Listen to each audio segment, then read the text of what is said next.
Luis Castillo has just been traded to the Seattle Mariners, and the Reds have gotten a massive haul for Luis Castillo, including Christian Arroyo, Noelvi Marte, Dylan Moore, and Stout. I forget his first name. Ed, Edwin. So it's Noelvi Marte, Edwin Arroyo, Levi Stoudt, and Dylan Moore. Three of the Mariners' top five prospects for MLB Pipeline. All three of them are in the top 10. Um, for Baseball America. 1, 2, and 10 for Baseball America. Marte and Arroyo are 1 and 3 for MLB Pipeline. Holy smokes, that is a massive haul. And we're gonna cover it all right here on Bleacher Brawls. My name is Derrik, so let's get straight into it. As you can see, I'm wearing a Mariners hat. Me and a couple other people have said if the Red Sox aren't making the playoffs, we're rooting for the Mariners. Holy smokes. It's not also looks like Andrew Moore is heading to the deal. Maybe it's not Dylan Moore, maybe it's Andrew Moore going to the Reds. That is wow. Still breaking news coming in, so I don't even know if it's Dylan Moore or Andrew. I have no clue. Maybe or no, it says Dylan. I don't know. I don't even know at this point. People are throwing around names on um on Twitter right now. Holy smokes. The Reds, though, got a haul back. That is a significant price. You're getting my live reaction to this. News is just coming out. Luis Castillo, we know he's going to give them offense. A front of the line starter, which they do need. They could 100% use a front line starter this year. They did go out and get Robbie Ray in the offseason, who just won the Cy Young Award last year. But Robbie Ray is not having the greatest season, a 3.90 ERA. But she's Luis Castillo along with Logan Gilbert. Robbie Ray is the third starter in the rotation. Easily the third starter. That is, crazy. Noelvi Marte is massive. Is a massive. That's a massive. Now the Mariners are out of the Juan Soto sweepstakes with this trade. Yeah, maybe it's an overpay, but this just tells me it's not an overpay. This tells me there was a bidding war for Luis Castillo. This tells me there is 100% a bidding war going on. And the Mariners were willing to go all in on Luis Castillo. They feel he's the piece that they need to make a playoff run, and they have a very easy schedule for the second half of the year. Noelvi Marte, I'm very high on him, like him a lot. Does come with a lot of strikeouts, unfortunately, at this point, but still very high potential. I really think he can be a big league shortstop and a very good big league shortstop. Arroyo, another shortstop who has a very bright future. And then Levi Stoudt, I'm not gonna lie, I haven't heard too much about him. But in double A this year, 5.28 ERA, not great. He had a 3.31 last year. So maybe it seems like the Reds are hoping that they can get him to bounce back. Yeah, this is a crazy deal. John Morosi keeps on saying Andrew Moore, but everyone else is saying Dylan Moore. So I don't know who to believe. Oh, it does look like it's Andrew Moore, not Dylan Moore. So people are throwing names all over the place right now. Looks like it's Andrew Moore, not Dylan Moore. I don't know anything about Andrew Moore. I'm looking in the Seattle prospects. He's not there.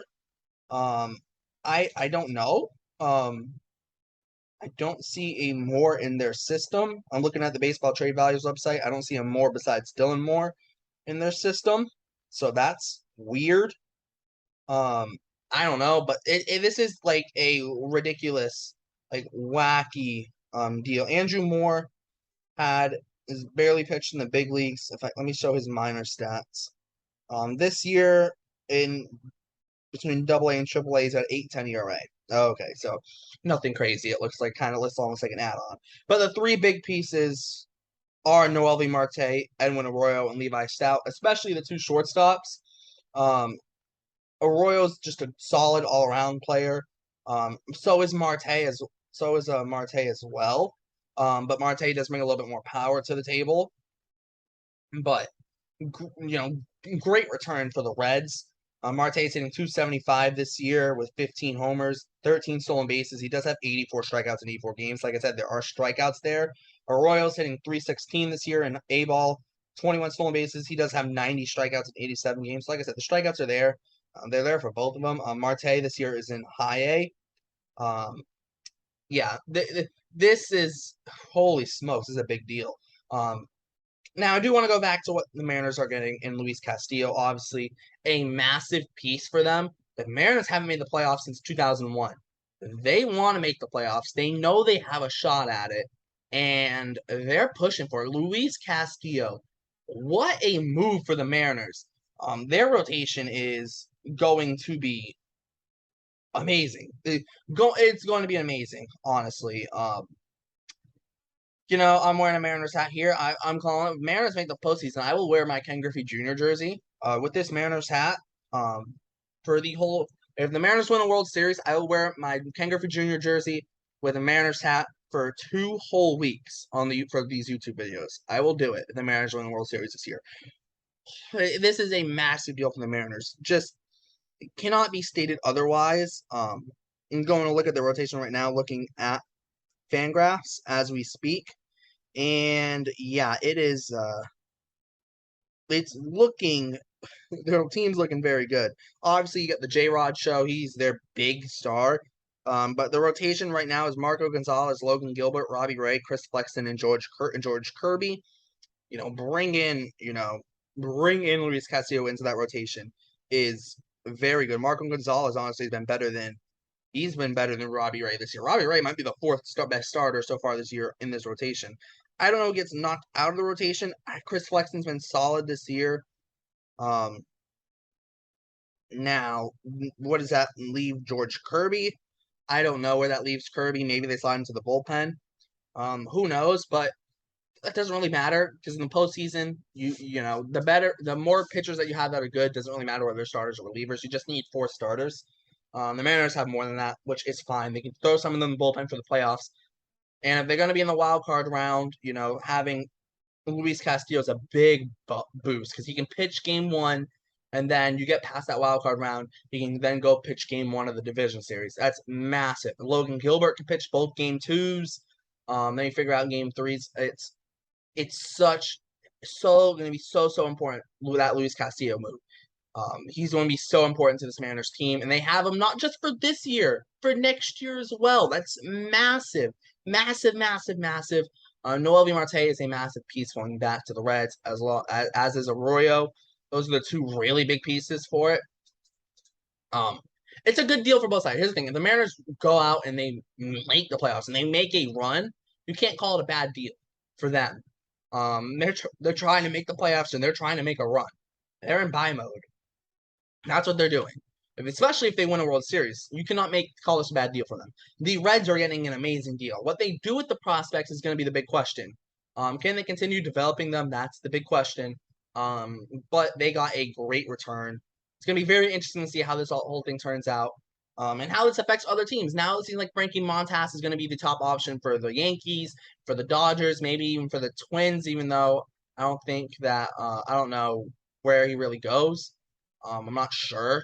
I think the Twins would have a better shot though at landing Montas than they would have Castillo, especially with this deal when the Mariners giving up this much. So yeah, it's massive deal, and it's gonna have ramifications. Now the Reds are gonna up their asking price for Tyler Mahle. Now the A's are gonna up their asking price for Frankie Montas. This deal sets the market for starting pitching. And look at like my Red Sox, maybe you can get a little bit more for Nathan Eovaldi, maybe. If you do trade him. Maybe, other teams who are selling Tariq Skubal. The Tigers will potentially could sell him, trade him at the deadline. They can up their asking price for him now. This is kind of gonna change the market a little bit, and we're gonna see which teams are really ready to play and really ready to go all out to win a World Series this year. It's going to be super exciting. And my final thoughts on this: it is a great deal for both teams, especially for the Mariners. They get that playoff push and they need it. And the Reds, they got a great prospect called back. Now they just have to continue to develop these guys so they can reach their potentials. But that's going to wrap this one up here on the Bleacher Brawls YouTube. Thanks for checking it out. Make sure to check out all the links in the description. The Bleacher Brawls website, podcast, Instagram, and Twitter, plus all the crew's Twitters. Make sure to like, subscribe, and hit the notification bell while you're down there. This is big breaking news, but we are excited for it. We're going to get this thing up as quick as possible so you guys can watch it. And the YouTube channel's been doing good in the last couple days, so we're excited about this. But yeah, massive deal, massive deal, massive deal. Check out all our Bleacher Brawls content across all our different platforms. Yeah, thanks for tuning in. My name is Derek, and we'll see you next time.